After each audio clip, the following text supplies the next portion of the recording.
आपका यूनिक प्रज्ञान यूट्यूब परिवार में मैं प्रज्ञान सर हार्दिक स्वागत करता हूं, वंदन करता हूं, अभिनंदन करता हूं। प्यारे साथियों, सुबह के 5 बज चुके हैं। जिस प्रश्नोत्तरी 50 का आप बेसब्री से करते हैं इंतजार, वह प्रश्नोत्तरी 50 लेकर के आपके बीच उपस्थित हूँ। जैसा कि आप जानते हैं, प्रश्नोत्तरी 50 का मुख्य उद्देश्य आपके अध्ययन का आपको रिवीजन कराना। वन लाइनर शैली में 50 महत्वपूर्ण प्रश्नों को प्रतिदिन सुबह सुबह आप करते हैं रिवाइज। इस अध्ययन श्रृंखला से जुड़ने के लिए फटाफट वीडियो को लाइक और शेयर करिए। चैनल पर पहली बार होंगे तो चैनल को सब्सक्राइब करके बगल में बने हुए बेल आइकन से ऑल बटन को प्रेस करना बिल्कुल न भूलें। तो साथियों, आज की इस पाठचर्या को प्रारंभ करने से पूर्व देखेंगे प्यारा सा मॉर्निंग कोट्स। और आज का मॉर्निंग कोट्स है कि असफलता और सफलता एक ही सिक्के के दो पहलू होते हैं। साथियों, सही मार्गदर्शन के साथ सही दिशा में अगर आपका किया गया प्रयास पूर्ण हो जाता है तो वह सफलता है, और अन्यथा अधूरा प्रयास आपके लिए असफलता है। तो जिस भी लक्ष्य के लिए आप अपने आप को वांछित रखते हैं, उसके लिए सही मार्गदर्शन में, सही दिशा में और सही समय पर आप प्रयास करते रहिए, सफलता आपको जरूर मिलेगी। इसी मॉर्निंग कोट्स के साथ प्रारंभ करते हैं शायद प्रश्नोत्तरी 50 को, और देखते हैं आज का पहला प्रश्न।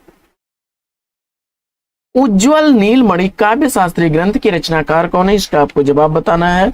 रूप गोस्वामी इस प्रश्न का जवाब बता करके आपने बिल्कुल सही जवाब दिया है। प्रश्न संख्या 2, संरचनावाद का जनक किसे माना जाता है? संरचनावाद का जनक साश्योर महोदय को माना जाता है। दुख सबको मांझता है या काव्य पंक्ति किसकी है? जवाब में आपने अज्ञेय को चुना, तो बिल्कुल सही जवाब।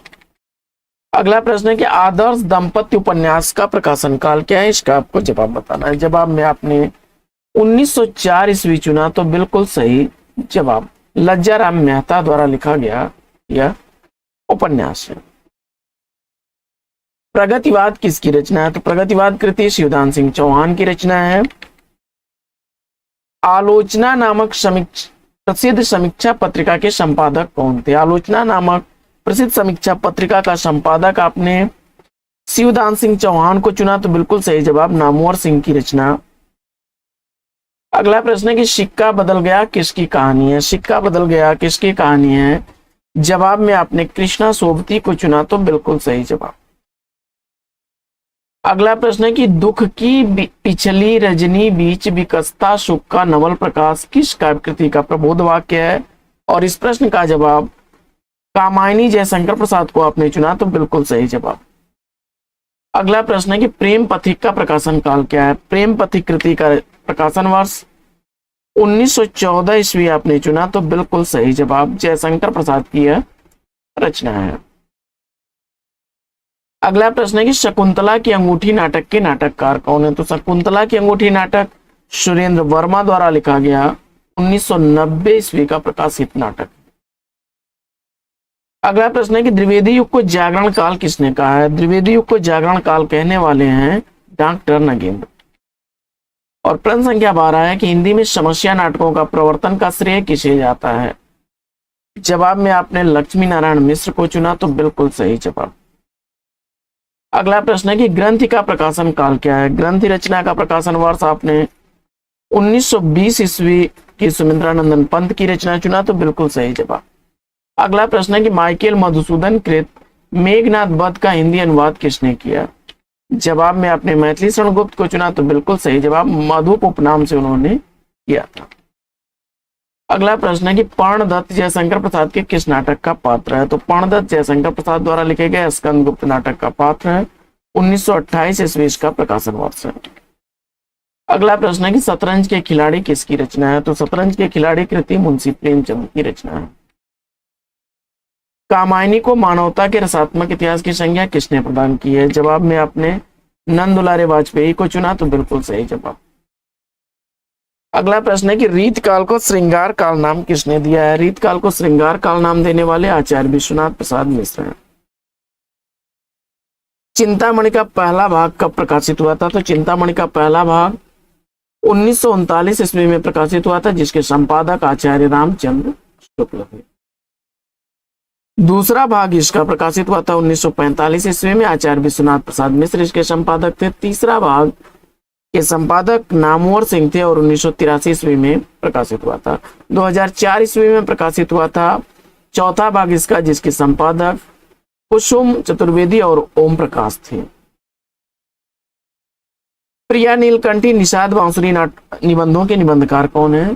प्रिया नीलकंठी निषाद बांसुरी निबंध लिखा गया है कुबेरनाथ राय का। जिंदगी मुस्काई कृति के रचनाकार कौन है? तो जिंदगी मुस्काई कन्हैयालाल मिश्र प्रभाकर की रचना है। कल्पना मानव मस्तिष्क की बिंब विधायनी शक्ति है, यह कथन किसका है? जवाब में आपने कालरीज महोदय को चुना तो बिल्कुल सही है।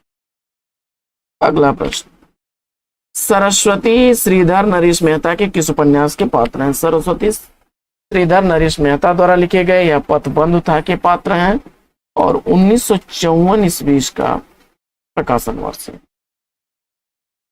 अगला प्रश्न है कि रेशमी टाई एकांकी के एकांकीकार कौन है? रेशमी टाई एकांकी रामकुमार वर्मा द्वारा लिखी गई एकांकी है। अगला प्रश्न है कि आह वेदना मिली विदाई मैंने ब्रह्मस जीवन संचित मधुकरियों की भीख लुटाई उपयुक्त नाट्य गीत जयशंकर प्रसाद के किस नाटक से उद्भूत? जवाब में स्कंद गुप्त को चुना आपने तो बिल्कुल सही जवाब। जांच कहानी के रचनाकार कौन है? जांच कहानी लिखी गई है मनोज सोनकर द्वारा, काफी चर्चित कहानी, 2005 ईस्वी इस कहानी का प्रकाशन। अगला प्रश्न है कि छायावाद मूलतः शक्ति काव्य है, यह कथन किसका है? तो छायावाद मूलतः शक्ति काव्य है, राम स्वरूप चतुर्वेदी जी का कथन है। अगला प्रश्न है कि हिंदी को संघ की राजभाषा बनाने का जो प्रस्ताव संसद में पारित हुआ उसके प्रस्तावक कौन थे? जवाब में आपने श्री गोपाल स्वामी अयंगर को चुना तो बिल्कुल सही जवाब। अगला प्रश्न है कि 10 तस्वीरें रेखाचित्र का प्रकाशन कब हुआ? तो 10 तस्वीरें रेखाचित्र का प्रकाशन 1963 ईस्वी में हुआ था। जगदीश चंद्र माथुर की रचना है। छंद शास्त्र ग्रंथ के रचयिता कौन है? तो छंद शास्त्र पिंगल मुनि द्वारा लिखी गई रचना है। आत्मा की आंखें धूप और धुआं किस कवि की रचनाएं हैं? आत्मा की आंखें धूप और धुआं रामधारी सिंह दिनकर की रचना है। आत्मा की आंखें 1964 ईस्वी की प्रकाशित रचना है। वहीं धूप और धुआं 1951 ईस्वी की प्रकाशित रचना है। अगला प्रश्न है कि जकी उपनाम से कौन प्रसिद्ध हिंदी कवि उर्दू में गजलें लिखते थे? जवाब हो जाएगा जगन्नाथ दास रत्नाकर। अगला प्रश्न है कि उज्ज्वल नीलमणि काव्यशास्त्री ग्रंथ के रचनाकार कौन है? तो उज्ज्वल नीलमणि काव्यशास्त्री ग्रंथ रूप गोस्वामी द्वारा लिखा गया है। अगला प्रश्न है कि छायावाद को राष्ट्रीय जागरण की काव्यात्मक अभिव्यक्ति किसने कहा है? छायावाद को राष्ट्रीय जागरण की काव्यात्मक अभिव्यक्ति कहने वाले नामवर सिंह हैं। अगला प्रश्न है कि उत्तर प्रदेश सरकार द्वारा 1947 ईस्वी में गठित देवनागरी लिपि सुधार समिति के अध्यक्ष कौन थे? तो जवाब में आपने आचार्य नरेंद्र देव को चुना, बिल्कुल सही जवाब। अगला प्रश्न है कि अमर सिंह राठौर नाटक के नाटककार कौन है? तो अमर सिंह राठौर नाटक राधा चरण गोस्वामी द्वारा लिखा गया 1895 ईस्वी का प्रकाशित नाटक। अगला प्रश्न है कि नए पत्ते काव्य कृति का प्रकाशन वर्ष क्या है? तो नए पत्ते काव्य रचना सूर्यकांत त्रिपाठी निराला की रचना है और 1946 ईस्वी का प्रकाशन वर्ष है। अगला प्रश्न है कि राम की लड़ाई नाटक के नाटककार कौन है? तो राम की लड़ाई नाटक लक्ष्मी नारायण लाल द्वारा लिखा गया है और 1979 ईस्वी का प्रकाशन वर्ष। अगला प्रश्न है कि कैप्सूल या सूत्र कविता आंदोलन का प्रवर्तक किसे माना जाता है? तो कैप्सूल या सूत्र कविता का आंदोलन का प्रवर्तक ओमकार नाथ त्रिपाठी को माना जाता है। अगला प्रश्न है कि छायावादी काव्य में भारतीय परंपरा के जीवन तत्वों का समावेश हुआ है, किस समीक्षक ने कहा? जवाब में आपने डॉक्टर नगेंद्र को चुना तो बिल्कुल सही जवाब। अगला प्रश्न है कि प्रेमचंद्र और उनका युग ग्रंथ का प्रकाशन काल क्या है? तो प्रेमचंद्र और उनका युग रामविलास शर्मा द्वारा लिखी गई रचना है। 1952 ईस्वी का प्रकाशन वर्ष है। अगला प्रश्न है कि किस कवि ने काव्य कृति पल्लव को कल्पना विह्वल कहा है? जवाब हो जाएगा सुमित्रानंदन पंत ने। अगला प्रश्न है कि भक्ति काव्य को भारतीय चिंतन धारा का स्वाभाविक विकास किसने माना? भक्ति काव्य को भारतीय चिंतन धारा का स्वाभाविक विकास मानने वाले डॉक्टर हजारी प्रसाद द्विवेदी हैं। अगला प्रश्न है कि निराला दार्शनिक कवि हैं, यह कथन किसका है? निराला दार्शनिक कवि हैं, यह कथन रामविलास शर्मा का है। अगला प्रश्न है कि बाल कृष्ण शर्मा का पहला काव्य संग्रह कौन सा है? बालकृष्ण शर्मा का पहला काव्य संग्रह कुमकुम है 1939 ईस्वी का प्रकाशन वर्ष। अगला प्रश्न है कि सर्वप्रथम नुक्ता लगाने का चिन्ह किसने प्रारंभ किया? जवाब हो जाएगा राजा शिव प्रसाद सितारे हिंद ने। अपभ्रंश को ग्राम भाषा किन आचार्यों ने कहा है? तो अपभ्रंश को ग्राम भाषा कहने वाले हैं वाग्भट और हेमचंद्र। सुहाग के नुपुर उपन्यास के उपन्यासकार कौन है? तो सुहाग के नुपुर उपन्यास लिखा गया है अमृतलाल नागर द्वारा 1960 ईस्वी का प्रकाशन वर्ष है। अगला प्रश्न है कि सूरजमुखी अंधेरे के जिंदगी नामा उपन्यास की लेखिका कौन है? दोनों ही उपन्यास कृष्णा सोपती द्वारा लिखे गए हैं। सूरजमुखी अंधेरे के 1972 ईस्वी का प्रकाशित उपन्यास है, वहीं जिंदगी नामा 1982 ईस्वी का प्रकाशित उपन्यास। अपभ्रंश को अभीरों की भाषा किस आचार्य ने कहा है? तो अपभ्रंश को अभीरों की भाषा कहने वाले आचार्य दंडी हैं।